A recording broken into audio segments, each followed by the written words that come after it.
Good morning, good afternoon, good evening, whenever and wherever you are listening to Shaboom, the podcast for baby boomers. For those who want to know a little bit more about my generation, I'm Rick K. Jones, the pirate captain of Heartland Pirates, and your host for Shaboom each week. Last week and last weekend was July 4th. And it reminded me that we need to celebrate all that is good and just and fair in America this week. You know, 249 years ago, there was a lot of tension in the colonies. Our colonists wanted more independence and more decision-making than King George and his English Parliament wanted to give us. And it was so bad that we actually formed an army. We formed an army on July 14th, 1775. And a few weeks back, we had a parade that celebrated the 250th anniversary of the Army in Washington, D.C. Well, on June 15th, 1775, we selected a guy by the name of George Washington to be our commander-in-chief. Unfortunately, for the next 365 days, it didn't get much better. And so on July 4th of 1776, we finally declared our independence and the Revolutionary War began. It took a while. We did not get our independence. We did not win the war until 1783. And after years of brutal fighting, winners write history. And in many cases, the South has been underappreciated for what we did to win the Revolutionary War. You know, everybody thinks maybe the Rev War was won at Bunker Hill or Lexington and Concord. But the truth is, Francis Marion and his band of rebels down here in South Carolina really kept the British Army from being able to unified fight on one front. We kept two fronts open. He kept Cornwallis pinned down. He continued to do raids. Ultimately, it led to a defeat of the British at Cowpens up in the upstate. They limped through Guilford Courthouse on their way to the coast and got to Yorktown and saw the ships and said, "We're saved." And then they got a little closer and said, "Oops, those are French ships. Maybe not." That's on a peninsula. They turned around and there was Mr. Washington waving, and we know the rest of the story. My buddy Ken Burns has a new series coming out this fall, finally, on the Revolutionary War. And this will be fascinating because if you know anything about Ken Burns's pictures, he has used photography and film. Well, there are no pictures or no film of the Revolutionary War. So I'm really eager to see how he's going to depict this. Will it be reenactors? Will it be famous paintings? Will it be historical documents? I'm really eager to see what this 5-part series will be all about. I think I may have told y'all in the past my Ken Burns story, but in February of 1990, that's a long time ago, I gave a speech in Chicago at the IEG conference, and after I came off the stage, a woman came up to me and said, "Could we have a cup of coffee?" Her name was Lynn Novick. And Lynn said, "I work for a filmmaker named Ken Burns, and he has a new series coming out soon and needs help with corporate sponsorships."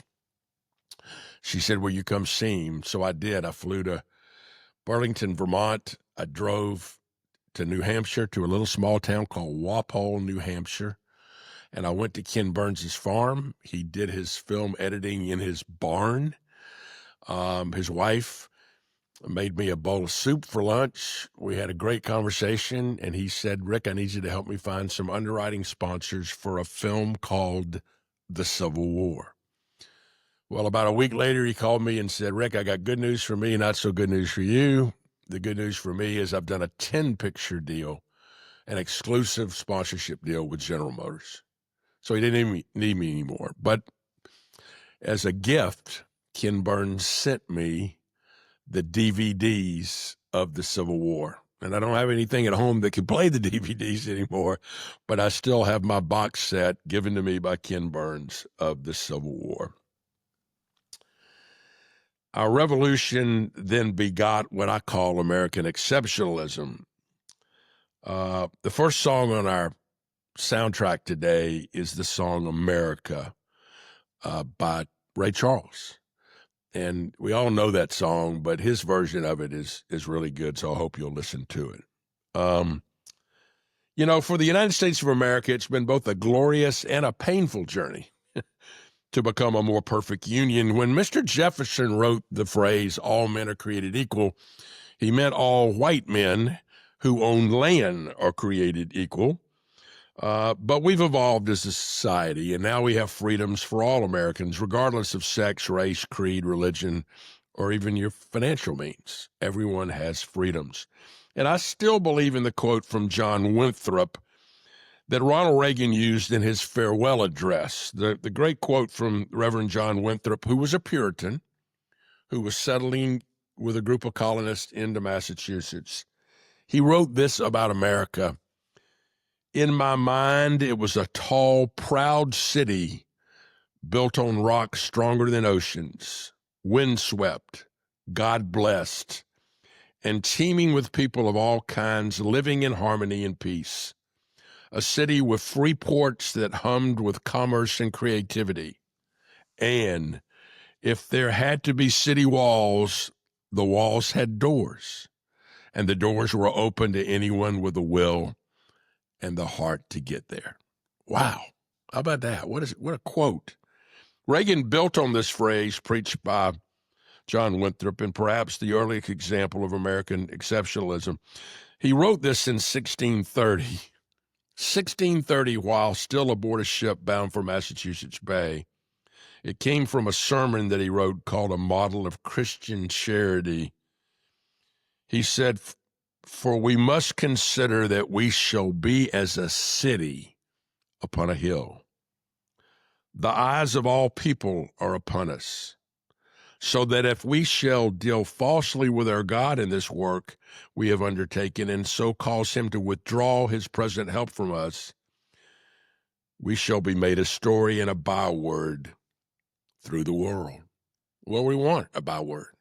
We built this great country from those origins.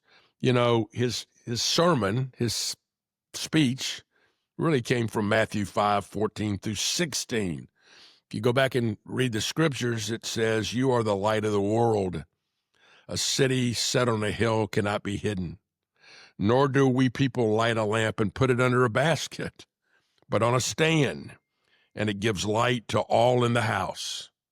In the same way, let your light shine before others, so that they may see your good works and give glory to your Father who is in heaven. Therefore, folks, that's the ultimate aim of American exceptionalism, and I still more than ever believe in that exceptionalism. If you think about the history of the world from the earliest times, the earliest recorded times, the history of the world was, I kill you, I take your stuff. I kill you, I take your land, I take your people, I take your livestock, I take your stuff. Until America. We fought the Second World War against the Germans and the Japanese, and when the war ended, a very vicious war, a war that a lot of American lives were lost, what do? We passed the Marshall Plan, and we gave Japan and Germany the money to build their countries back. I mean, who does that? Nobody had ever done it in the history of the world. So when people criticize us around the world, I'd like to remind them that we kind of put our money where our mouth was and helped restore a society to two conquered nations. We recently talked about the Billy Payne documentary, that we've done, The Games in Black and White. When we did the film debut in Atlanta, the filmmaker, who was one of our guests earlier this year, George Herthler, he interviewed both Andy Young and Billy Payne on the stage, and Billy said something which I really, really liked about Atlanta, but I think it's a metaphor maybe for how I feel about the country. He said, we're not perfect, but we're better than everybody else. How about that? We're not perfect. Atlanta wasn't perfect in the civil rights movement, but we were better than everybody else. Well, that's how I feel about about America. Now, things are getting nuts out there. As you may have seen recently, we had a socialist who won the Democratic nomination for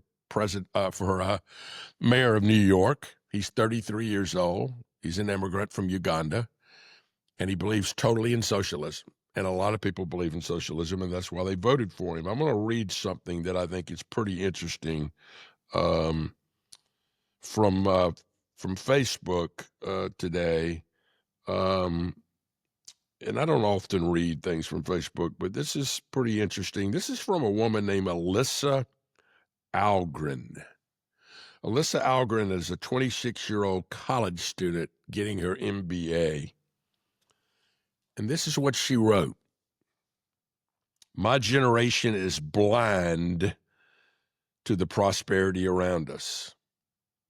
I'm sitting in a small coffee shop near Nokomis, Florida, trying to think of what to write about. I scroll through my news feed on my phone, looking at the latest headlines of presidential candidates calling for policies to fix the so-called injustices of capitalism. I put my phone down and continue to look around. I see people talking freely, working on their MacBooks, ordering food they get in an instant, seeing cars go by outside. And it dawned on me, we live in the most privileged time in the most prosperous nation, and we've become completely blind to it. Vehicles, food, technology, freedom to associate with whom we choose. These things are so ingrained in our American way of life, we don't give them a second thought. We are so well off here in the United States that our poverty line begins 31 times above the global average. 31 times. Virtually no one in the United States is considered poor by global standards. Yet in a time when we can order a product off Amazon with one click and have it at our doorstep the next day, we are unappreciative, unsatisfied, and ungrateful. Our unappreciation is evident as the popularity of socialist policies among my generation continues to grow. Congresswoman Alexandria Ocasio-Cortez, who we know as AOC, recently said to Newsweek, talking about the millennial generation, an entire generation which is now becoming one of the largest electorates in America, came of age and never saw American prosperity. Never saw American prosperity. Let that sink in. When I first read that statement, I thought to myself, that was quite literally the most entitled and factually illiterate thing I've ever heard in my 26 years on this earth. Many young people agree with her, which is entirely misguided.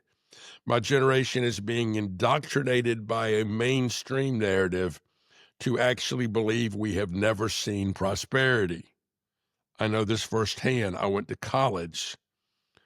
Let's just say I didn't have the popular opinion, but I digress. Why then, with all of the overwhelming evidence around us, evidence that I can actually see sitting in a coffee shop, do we not view this as prosperity?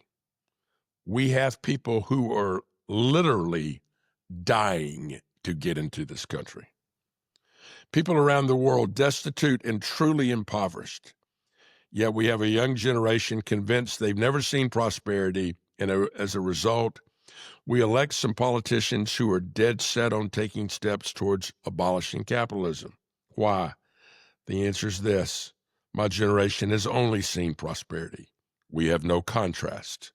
We didn't live through the Great Depression or live through 2 world wars, the Korean War, the Vietnam War.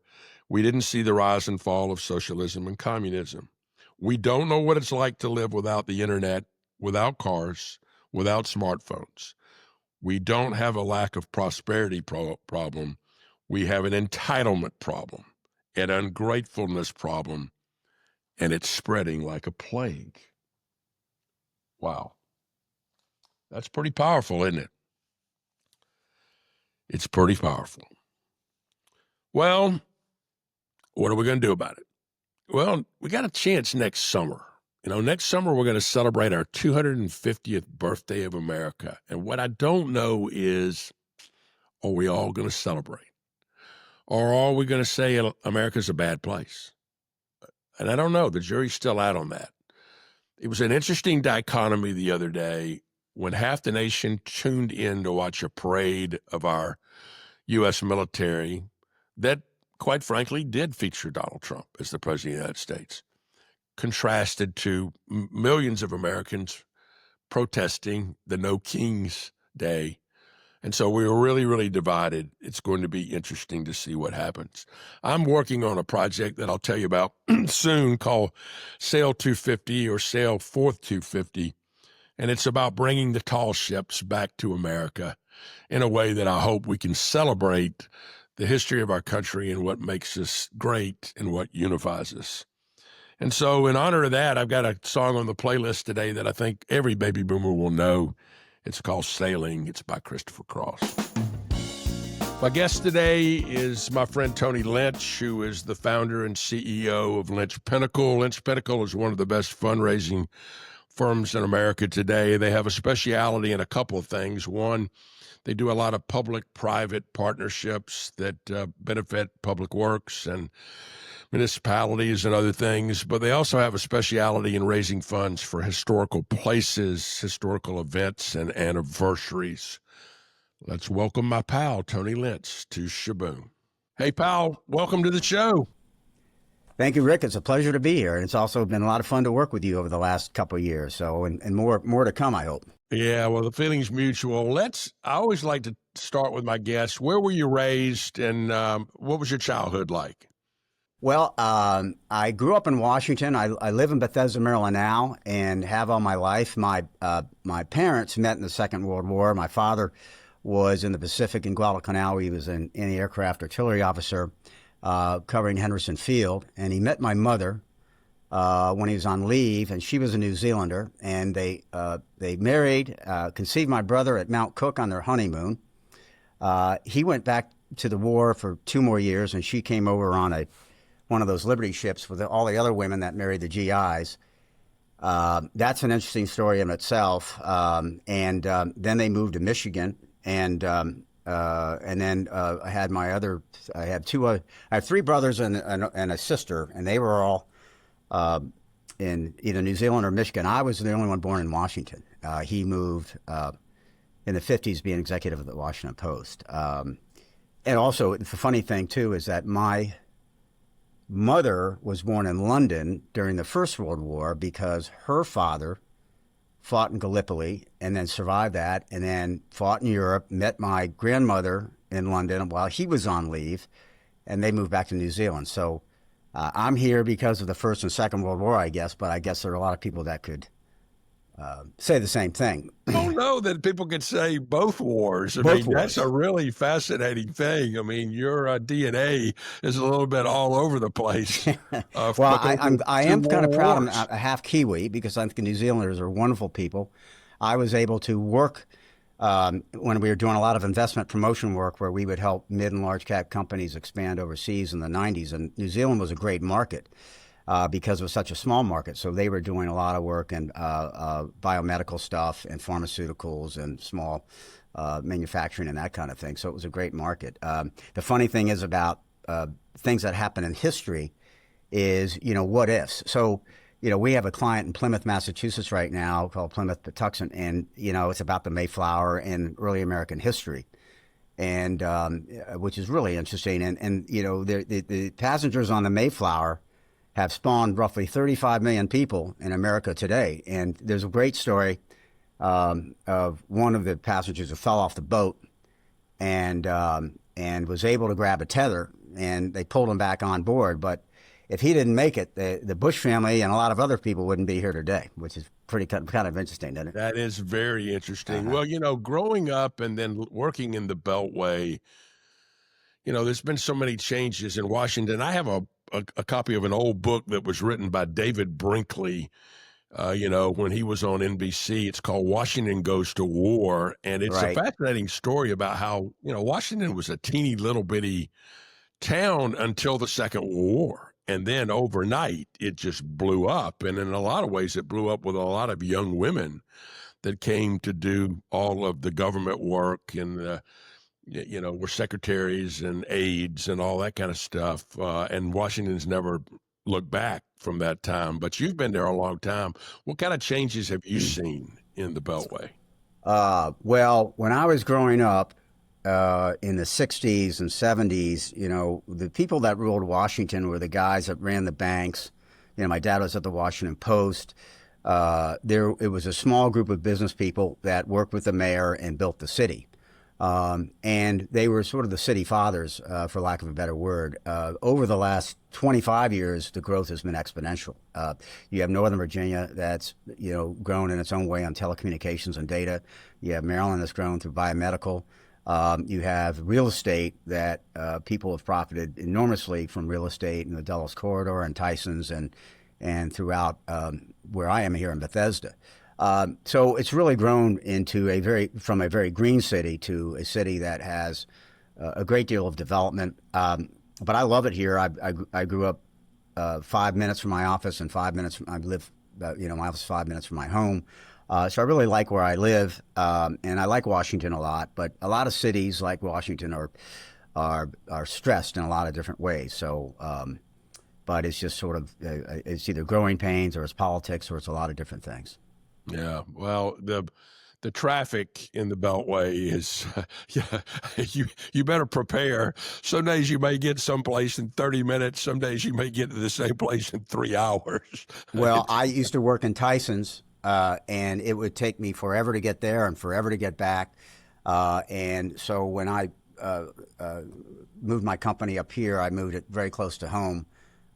Because everything is sort of concentrated here. But I have several people in the office here who live in Washington. I have several people in New York and other parts of the country that work for me. So my business is a very good business. It's not large. It's about a dozen people. It's very focused on raising money and support for some of America's greatest campaigns that deal with American history and education and global diplomacy and community development and military. So my projects are really interesting, which gives me a great entree into meeting incredibly interesting and generous and dynamic people. And they run companies and they have been very successful, and they're great patriots. And they're the reason in many ways why the private sector has such a big impact on money where the public sector money is diminishing, right? So you're looking for funding from individuals and corporations to make these projects successful.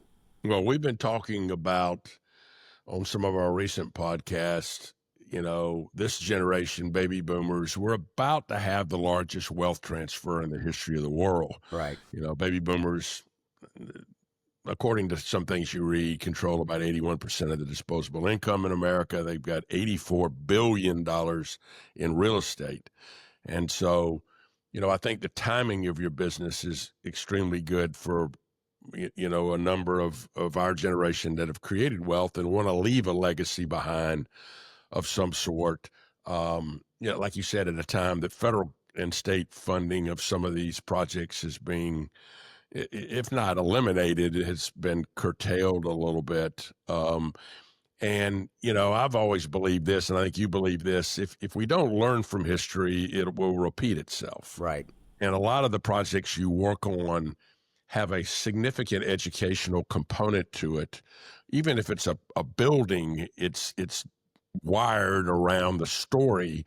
And I think that's really important right now. I think I'm almost beginning to see a lot of young people be historically illiterate in America. They don't know what the Constitution says.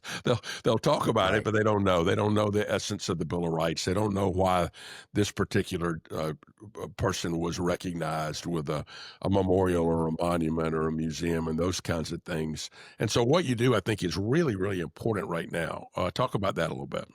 Yeah, I mean, you've nailed it. The schools are not teaching American history, really, to any degree. That when we were younger and we were in taking history courses and social studies and that kind of thing. And so the museums and memorials have become really the centerpiece of education. When we did Gettysburg back in, from 2001 to 2008, they had something called direct broadcast satellites, and the Park Service would do them a few times a year to, millions of students and that kind of thing. And one of the things we had was GPS that we were selling. And Ford gave us a big gift for the Education Center, and we were talking about how technology was going to really evolve. Well, we were selling the GPS. If you were standing at Devil's Den, in July of 2004, you were looking at the same thing that a sharpshooter looked at Little Round Top in July of 1863. So we made the battlefield what we call the outdoor classroom of democracy. We made it looked exactly the way it did in 1863, so people could experience the museum and hear the stories and read about the battle and the people who fought the battle and the citizens in the town. But then you could go out to the battlefield and see what you looked at in the museum. And you'd have a guide tell you about this is where the people were positioned and this is where they were killed. This is the witness tree, which was behind, right there on the second day. There were about a dozen witness trees that were there when I was there, and there were only a handful left. And a witness tree is something it was a tree that was there when the battle was fought, right? And you'll see they have this huge elm tree there, and you could look at it. They don't like to broadcast them because people will take bark and scavenge the tree. But same thing at Mount Vernon. If you go to those big poplars out in front of Mount Vernon, George Washington planted those poplar trees, right? And so you make it interesting by the physical artifact or the place. And that's why documents are so important when people can go see them. But for the most part, people need and are using now technology to experience history and learn history. So, jump 20 years to the Eisenhower Memorial, which we finished a few years ago, and they had something called the E-Memorial, which had Ike's 7 pivotal moments. You could get an app, or you could do it on the web, or you go to the site and you could read about those moments and Ike's impact on American history. And they would call them bubbles, and you'd go to that bubble, and where was Ike on, June 5th of 1944? Well, he was preparing, Normandy's landing on June 6th. And so you're making history accessible and education easier for the younger people who understand the technology to get to it. So all our projects now have a huge element of using technology and the tools for education, because 90% of them will never go to the site that we're raising money around, but they'll know about it, which is really important. Yeah, I think that is. You talk about Eisenhower. Eisenhower was one of my heroes. When people ask me politically what I am, I always laughingly say I'm an Eisenhower Republican. And Right. They go, well, what is that? And I go, well, in 1952, both parties tried to nominate him for president. That's how close we were as a people. We were, we maybe eased a little bit to the left or eased a little bit to the right, but we were really moderates in nature. And of course, things have changed. And of course, I travel a lot, and as much as I fly, I still like to drive. I just like to drive. And I can thank Mr. Eisenhower for our great interstate highway system. He fell in love with the German Autobahns when he finally got to Germany and said, I'm going to do something in our country about that. Yeah, it was all about logistics. Yeah, it was about logistics and about getting things and supply chain and those kind of things. You told me an interesting story about Eisenhower and Augusta National. Talk about that a little bit. We were immersed in Ike because of the library out in Abilene, and Abilene is one of those places. If you've been there in the winter, it hasn't changed in 200 years. I'll tell you that.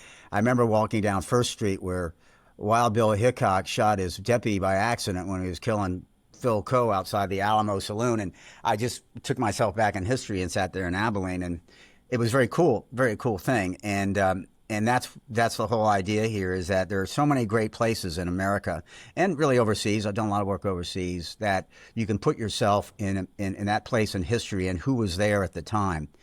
And so for Eisenhower, we did so many different things around the memorial and the library, but I had to fly down to Augusta because the Eisenhower tree had fallen, And they were very careful not to. It was like, that was a witness tree, for example.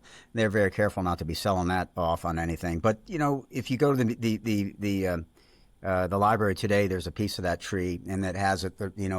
It's like the old redwoods, where they tell you the time capsule by the rings in the tree, and you can see that in that tree and other things. And I think that's a very interesting collectible thing where you see an artifact or you see a collection, whether it's a historic document or whether it's a uniform, or anything that has a story behind it, is what is of interest to people. They love stories. They love hearing about leaders.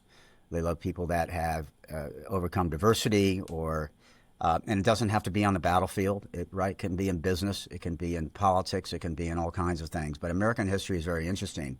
And the concern that a lot of our donors have is that whether it's stories told from the right or the left or the center, it's not being told on the basis of facts and true information, and sort of in the causes and the consequences of things that happen when they happen, kind of thing. So, well, this weekend there was a really fascinating article in the Wall Street Journal. That was an interview with Ken Burns about his new series coming out this fall on the American Revolution, and how he is going to tell that story, I think, differently, because he's going to tell it from a lot of different points of view that we've been kind of programmed. And Paul Revere said the British are coming, and we shot him at Bunker Hill, and they surrendered at Yorktown. Nobody knows that, in a way, the American Revolution was our first civil war. Not everybody was in favor of leaving England. Right.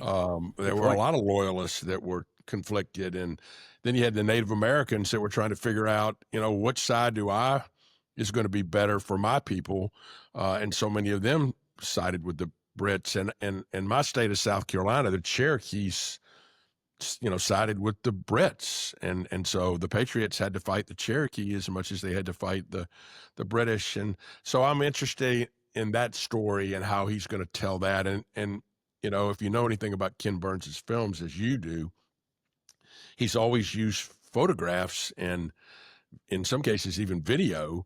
Well, there's none of that from the Rev War. So it's going to be really interesting to see, does he use historical paintings, or does he use, reenactments, or does he go to places? So I'm fascinated to see what that's going to look like. Yeah, we've done a lot with Ken. He's really a remarkable guy, and his brother Rick, he was on Face the Nation this weekend. He's talking about the revolution, as you say, and very interesting. But he says a good story is a good story is a good story. So that's what I meant earlier about, they're not trying to direct the story. They're trying to tell the story in a way that people can learn from it and be interested in it, because no one is going to learn anything unless they're really interested in it and they find it of interest. And that's why, I grew up, as you did, reading a lot of books. I still read books. I love them. I don't think a lot of people are reading as many books anymore. They're getting streaming stuff, and they're not really learning much of anything. I mean, I made the mistake of buying Cherno's book on Mark Twain. It's about 1,000 pages. Probably take me 2 years to read, but there's going to be so much in there that will be of interest, and about Mark Twain, who is a really interesting figure in American history.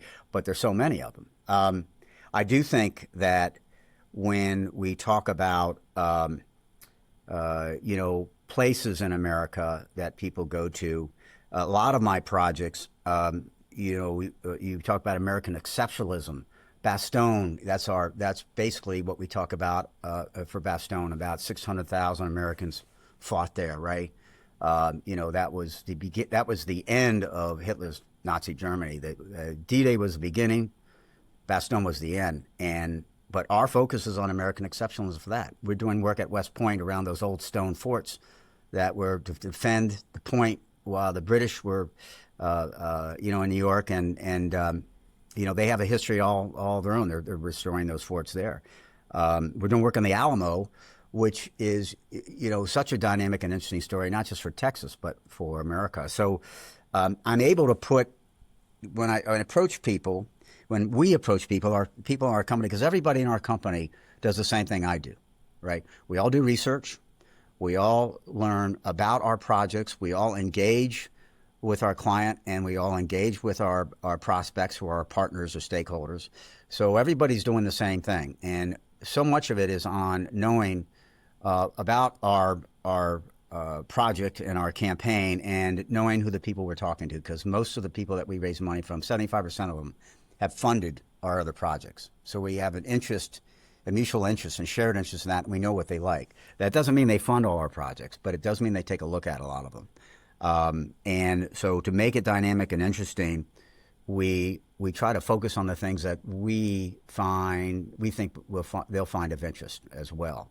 And I'm doing a lot of talking here, but most of the time when we talk to someone that we think is going to be interested in our project, we listen more than we talk, because we want to hear. It's interesting where their perspective was. Did they have a family member that had a connectivity, or was there, something about their community or something about a colleague? There's always history's important, but the way we see history. I've always said, none of us see the world as it is. We see the world as we are. Right. And so you begin to figure out, how do they see the world? It's interesting that you talk about what I would call repeat donors. I do watch a lot of PBS because I like the stories on PBS, and I find that a lot of the same foundations and individuals sponsor a lot of those programs. They, have decided that's a commitment to being able to do that. We're about to have some reduction of federal funding for public broadcasts. I think the private sector is going to need to step up so that we continue to have a place to tell those stories, because in many cases, the networks will say, how much commercial value does it have? How many 30-second commercials can I sell? And we need to continue to have a place to tell these stories, in my opinion. Well, as I said, we've done pretty much, we've worked on campaigns in pretty much every period of American history, from early American history at Plymouth to the Museum of the American Revolution in Philadelphia. If anybody ever been there, it's a fantastic place. You got George Washington's tent from Valley Forge. The Oneida Indians, you talked about the Indians earlier, the Oneidas kept Washington's army from starving in the winter of 70s, I think it was 76, and they made a $10 million gift to the museum. And, but for that museum, who's telling their story, right? And I think if you go to that museum, you'll understand that story, and a lot of others. We did a little bit in World War I. We Gettysburg and Civil War was very big. We did work for the Civil War Trust on saving battlefields, and we did a little bit on the Korea War. We helped build the Vietnam Veterans Memorial on the 10-year anniversary after that. We did a lot on the War on Terror, the Pentagon Memorial. Well, you worked on I know you worked on the World War II Memorial. And, the World War II Memorial and Museum. A lot of people don't know that the American, is it the American Battlefield Monuments Commission? Monuments Commission. When we go to American cemeteries on foreign soil, like at Normandy, that's American soil. Yeah, it is. And that is managed by those people. And they were the ones that I think had realized, well, a lot of people had realized, but we lost Fred Smith recently, and, he was so instrumental in helping raise money along with Senator Dole for that. But I think the Battle Monuments Commission had, seen the recognition of those who had made the ultimate sacrifice with the American cemeteries in Europe, but we hadn't done anything in this country to recognize those people. That generation came home and just went to work and really didn't want the pat on the back. And I'm thankful that we finally did something to recognize, because they saved the world. Yeah, and you mentioned Fred Smith and Bob Dole. I mean, they both gone now, of course. Great Americans. Bob Dole used to sit in front of that memorial every Saturday, as long as he could, to meet people and greet people as they came through. And we worked with him on Eisenhower after that. And then Fred Smith, who again one of the great people great businessman. He loved America. He's very generous. He always said, "Ask for the order." So when you see him, you could talk about any number of different things. He was that approachable and a lot of fun to be with and interesting. But when he got down to what did we want from him, he would say, "What is it that you want or need? How much is it, and why?" And so we were able to be very direct with him on why we were taking this time. But he always treated you as if that our project was something of interest enough to talk about. Doesn't mean he would fund it, but he funded most of the stuff we put in front of him.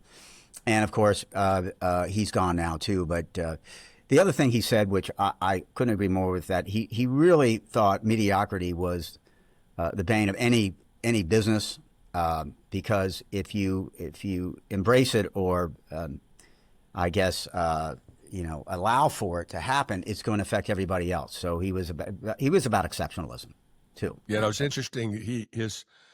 His paper in college, where he created FedEx, got a C. Right. Yeah. and I always laughed and said, I wonder what that professor did with his life, really. I mean, because about the logistics company, idea. Right? Yeah. Exactly. I mean, it was a great idea. A couple of stories about Fred Smith. One, he took me to the NFL owners meeting. Yeah. And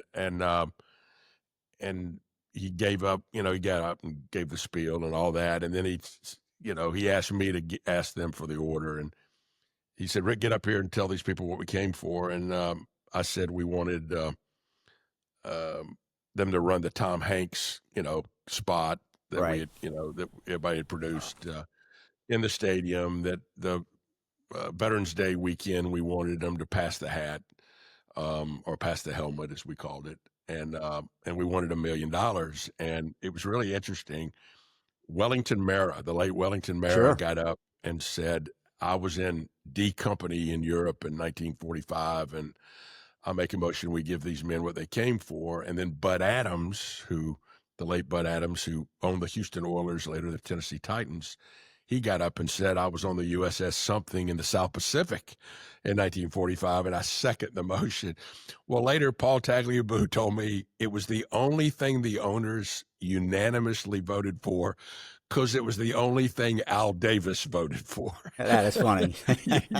So, Yeah. because Al he was not going to go along with any of the other owners about anything. But Right. in this case, Al Davis, he was a Citadel graduate. Al Davis was. And so people forget he had that military background and was a patriot too. Tony, do you recognize pretty quickly if people are patriots or not? Yeah. Well, we already know a lot of that because we spend so much time getting to know them before we even talk. And we never do a cold call either, by the way. So if we are reaching out to people that we know, obviously there's that connection and that history to it. If we're reaching out to people we don't know, we're always working their relationship. We might know one of their board members of boards they'll sit on, or we might know a friend of theirs, or we might know a project that they worked on where we worked on people that are close to them. And so a lot of time we spend on building out the network, and it's very discreet. I don't talk about any donors on this call really, because there's so many great donors. I don't want to miss anybody. No, you wouldn't want to single anyone out. No, and I can with Fred Smith because he's gone, and I think you look at that in a way where there are lots of other great Americans out there that are being just as generous as Fred, and I get to know them, and my people that work with me, and you get to know them too, Rick. I mean, you've got a great storied past and people from experience. It really is having that experience over the last 35, 40 years of being in the right place at the right time, or having great projects that allow you to be introduced to people or approach people. So we feel confident we can approach pretty much anyone because we know enough about them and we have enough to offer them to talk about what we're doing, not necessarily that we're going to win the gift. There's nothing more gratifying than winning the gift, but this business is a very tough business. And I will tell you, there's so many places people can put their money, but what's gratifying is that y'all tell positive stories. Yeah. You take someone's endowment, someone's donation, someone's gift, and you convert that into such a positive thing that's kind of rare today. Years ago, there was a sports editor at USA Today when USA Today was legitimate. Remember when it was a big deal? Yeah. His name was Monty Laurel, and I did a lot of work with him in the sports side. And I went to him one time and I said, Monty, I have an idea for y'all. Your paper has 4 sections: news, business, arts, and sports. Every Friday, you ought to take the back page of each section and only tell positive stories. Right. And he said, Rick, It's nobody good. will read that. I said, au contraire, it Yeah, will they'll be read your it. most read, because my dad was a voracious reader.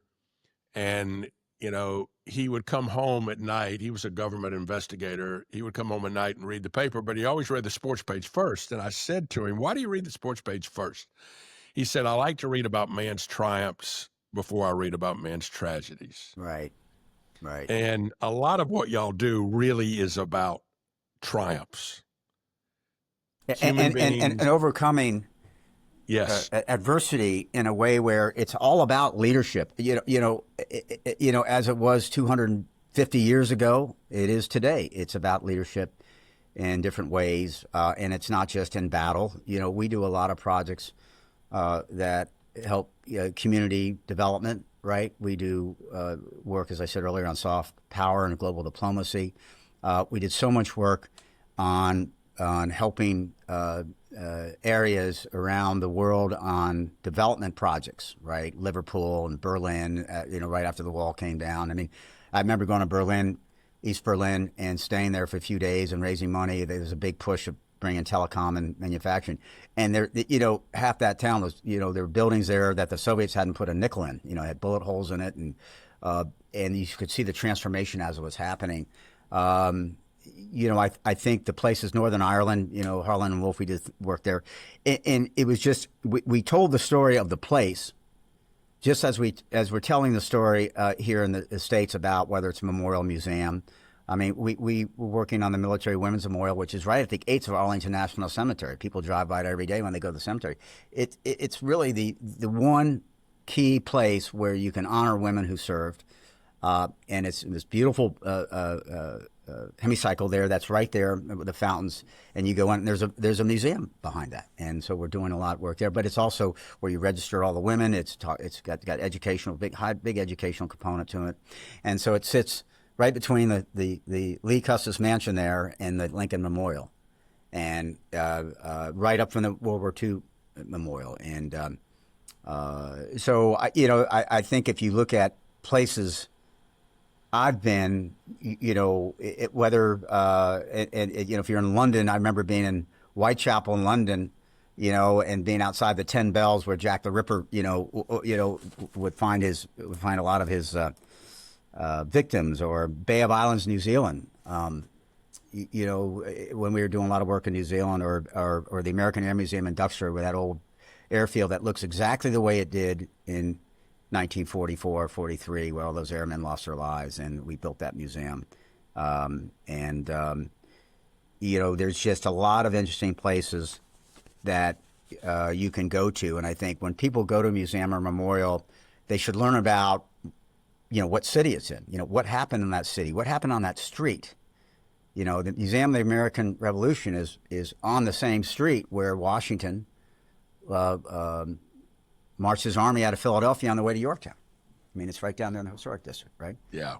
Well, again, I think stories matter, history matters. You mentioned Berlin. I saw recently they are bidding on hosting the Olympic Games in 2036. Remember that 1936 was the Nazi Party Olympic Games. That's good. That's good. Yeah.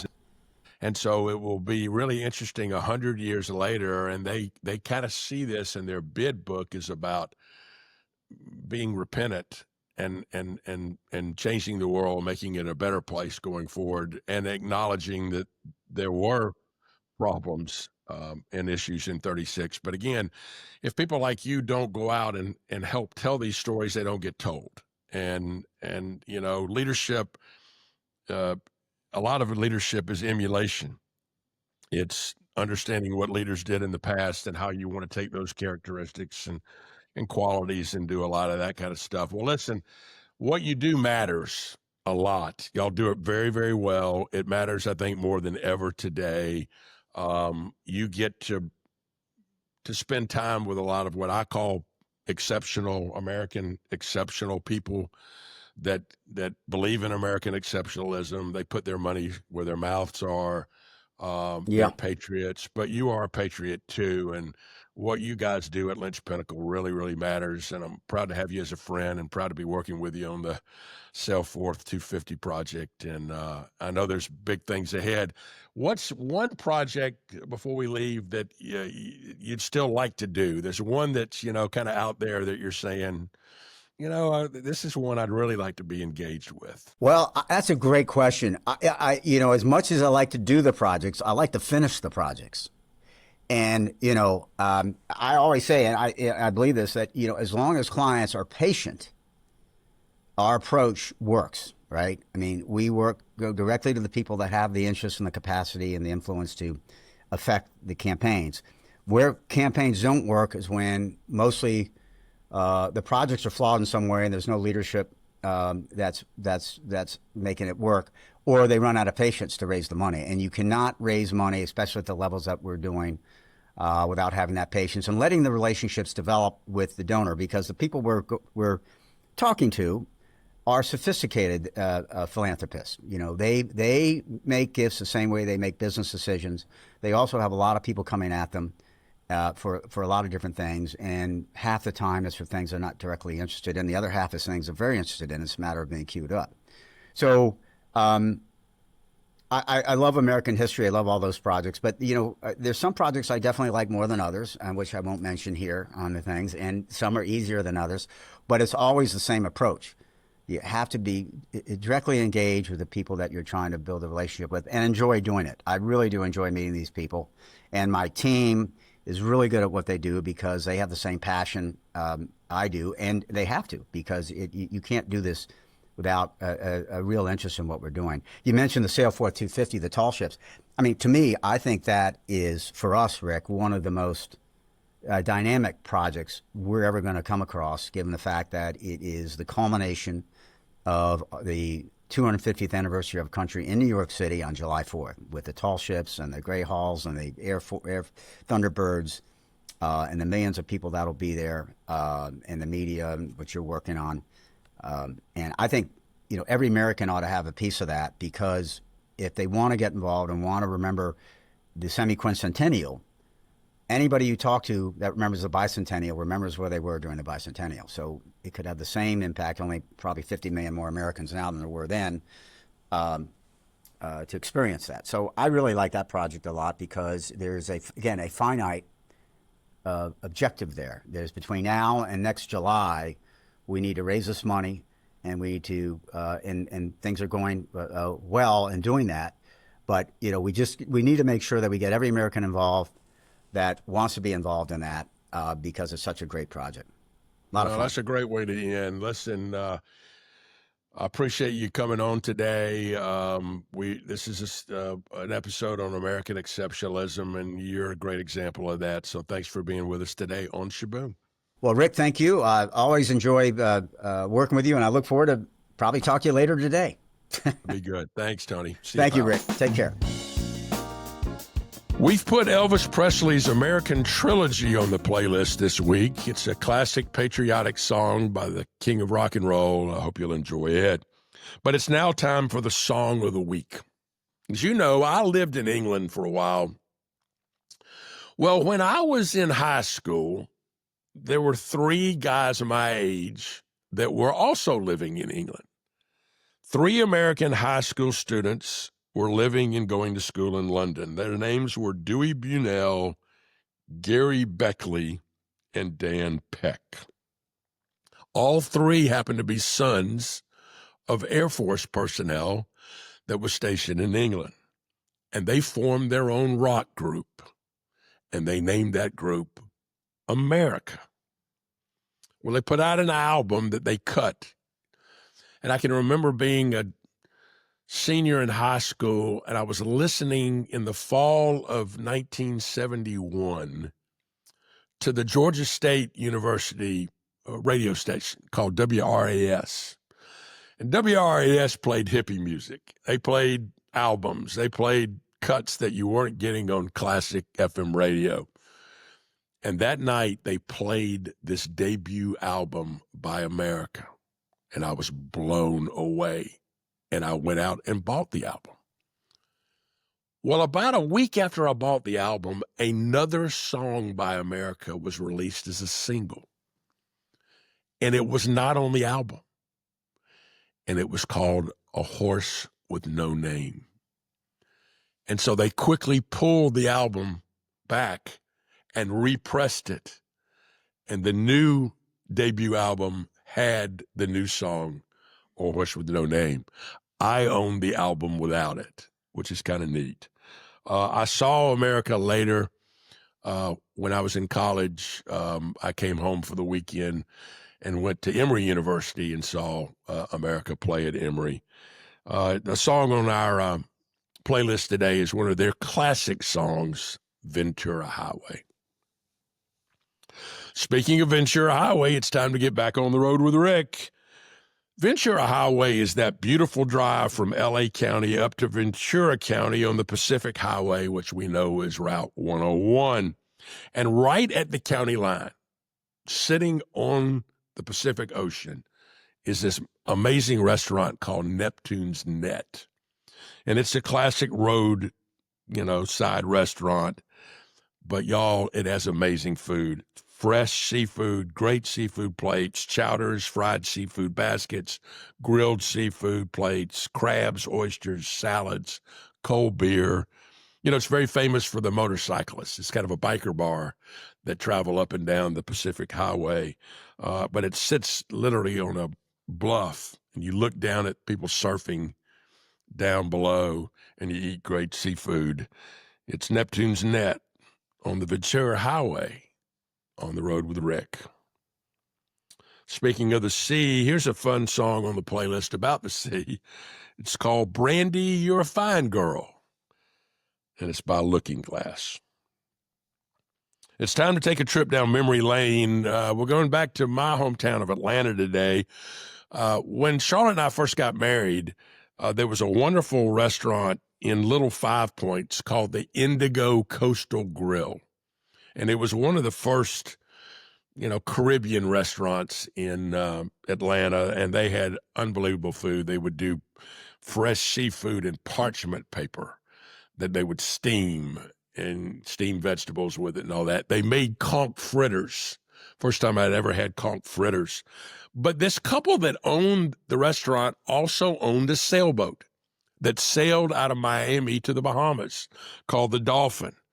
And I was fortunate to charter that sailboat twice with groups that I took, groups of college friends, college students, others. And the second time I chartered it, Charlotte and I went on that, and that's when we fell in love and decided to get married. So I have a great memory of Indigo Coastal Grill and the Dolphin. And so the next song on our playlist reflects this kind of wonderful cruising lifestyle. It's the Styx classic, Come Sail Away. It's now time for Wine and Wine. Well, we've talked a little bit about the 4th of July. The first wines in America were actually created by Mr. Jefferson. Thomas Jefferson had a vineyard at Monticello in Virginia. And there are now today tremendous wineries all around that area, around Charlottesville in Virginia. And now the governor of the state every year gives his Governor's Cup winner to a Virginia winery. And for 2025, the Governor's Cup winner comes from the Barbersville Vineyards, which I have been to, which it makes really, really good wines. And the big winner, the grand prize winner this year was their 2023 Vermentino. It's a dry white wine. It's a perfect wine for summertime picnics, and I hope you'll enjoy it. Well, while we're drinking the wine, what's my wine?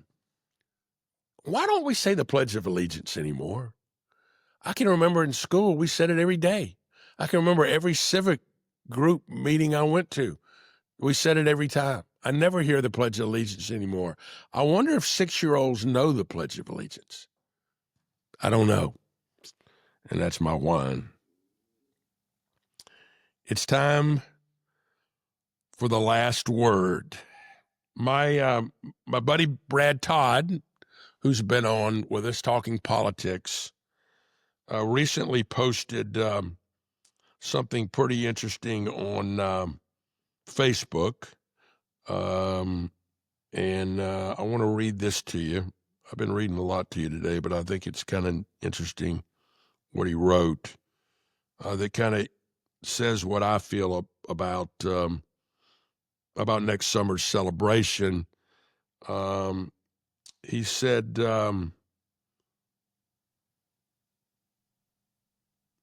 if you've read about polarization, the No King's Marches should freak you out. On Flag Day, the 250th birthday of the U.S. Army, instead of celebrating, liberals staged nationwide protests of the Army's commander-in-chief. It's a warning about what could come next year in 2026, because our nation will celebrate its 250th birthday. The ugly timing of Saturday's marches should make us worry whether political leftists can celebrate their country's greatness while Donald Trump is still the president. I don't know. I hope we can disagree without being disagreeable. The genius of America is that we give everybody the rights to disagree, and we protect those rights. We give you the right to burn the flag. Other countries don't let you burn their flags. You can burn an American flag, and we will fight to defend your right to do that. You can be a leftist. You can be a rightist. You can be anything you want in America. But can't we all agree to disagree without being so damn disagreeable? And that's the last word. You know, Jimmy Buffett wrote a song called Mañana, and the tagline goes, just remember, you might end up being wrong. Let's keep an open mind. I'm going to leave you today with a great rock standard from a band called Grand Funk Railroad. The song is I'm Your Captain. I hope to see you back here next week for another edition of Shaboom.